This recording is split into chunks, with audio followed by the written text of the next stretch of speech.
Shalom, gente bella. Hoy es 33 de Omer, la Baomer. Em, hoy se recuerda a Rabino Shimon Bar Yochai, a los 24.000 de Akiva, y todo está relacionado con la parasha de esta semana. Les voy a explicar. Los 24.000 de Akiva estaban en la plaga de la Torá cuando hicieron inmoralidad sexual y Pinjas acabó con esa inmoralidad. Em, Resulta que ellos cuando reencarnaron decidieron ser sabios y no volver a repetir lo que hicieron en su vida anterior. Entonces se hicieron personas muy inteligentes en Torah, pero les faltaba algo. Ellos les faltaba bondad.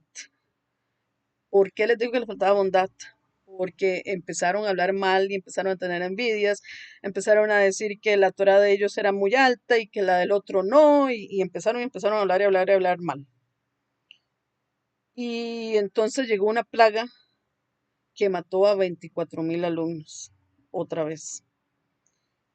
Y resulta que de los alumnos de Kiva quedaron 5. ¿Qué fue la diferencia entre los 24.000 y esos 5? Que esos 5, a pesar de que algunos se habían hecho la Shonara, seguían enseñando Torah, a pesar de que sabían que los podían matar, porque en esa época enseñar Torah era casi que una muerte segura. Pero ellos siguieron y siguieron y siguieron y no les importó saber que podían morir. Resulta que en el caso específico del rabino Shimon Bar Yochai, rabino Shimon Bar Yochai habló mal del imperio rumano y tenía razón, porque les querían matar tanto físicamente como espiritualmente. No era que no tenían razón, pero al nivel espiritual que él tenía, no tenía por qué haber hecho eso. Sin embargo, tenía la cantidad de méritos suficientes para nada más ser castigado y no ser asesinado. Él obviamente estudió mucha Torá y el Imperio Romano, cuando le dio el decreto de muerte, él lo que hizo fue irse a una cueva con su hijo. En esa cueva estudió más todavía. em, y Elías Hanabi, Eliyahu Hanabi y Moshe Rabbeinu llegaron a enseñarle Torah a él. Y obviamente la Torah escrita se amplió por medio de ellos y se dieron las mejores luces, el Zohar, el libro del esplendor. De ahí viene toda la cábala actual. Pues resulta que salieron a los 12 años y cuando ellos salieron, él ya no criticaba al imperio, ahora criticaba a la gente que no practicaba Torah junto con su hijo. Y cada vez que hablaban, creaban destrucción. Entonces, ¿qué hizo Eliahu, Hanabi? Vayan otra vez a la cueva.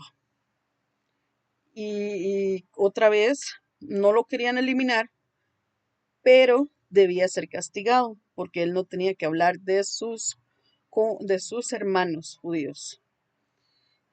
Volvieron a salir el año 13 y en ese año ya Rabino Shimon Bar Yochai entendió que no tenía que hablar de nadie, porque el gobierno estaba instituido porque tenía que ser así, pero y tampoco tenía que hablar de los hermanos, porque los hermanos tenían un nivel inferior y no todo el mundo está capacitado para el mismo nivel que ellos.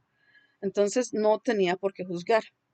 Cuando su hijo lo iba a hacer, él lo detuvo. Entonces, ¿qué sucedió? Él hizo que la gente estudiara otra vez Torah y siguió su misión. Dieron las mejores perlas que pudieron haber dado a la humanidad y ya después partió. Pero a él, a sus alumnos, les dijo que no hicieran luto por él, sino que cuando él muriera encendiera luces, como él lo había hecho. Entonces, al final, él no fue asesinado, pero sí fue castigado.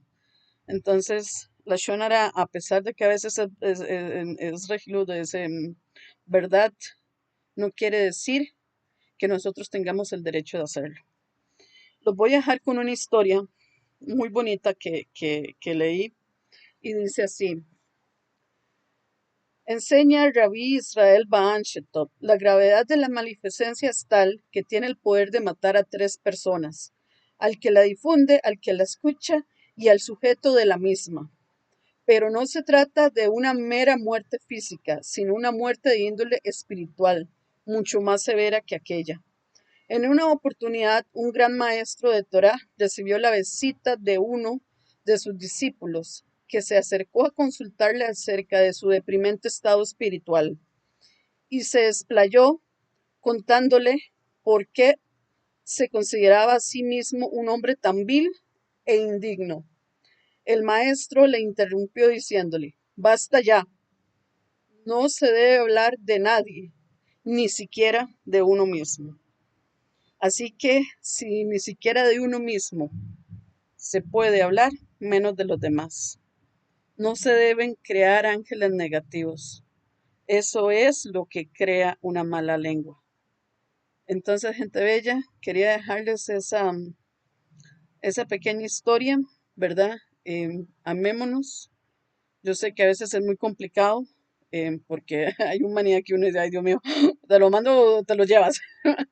Pero, pero en realidad uno no sabe qué hay detrás de esas historias, por qué a la gente le duele tanto, por qué hacen ciertas actitudes. Y en lugar de juzgar, mejor busquemos la ayuda. Em, bueno, ese es el mensaje de hoy. Shalom, bye.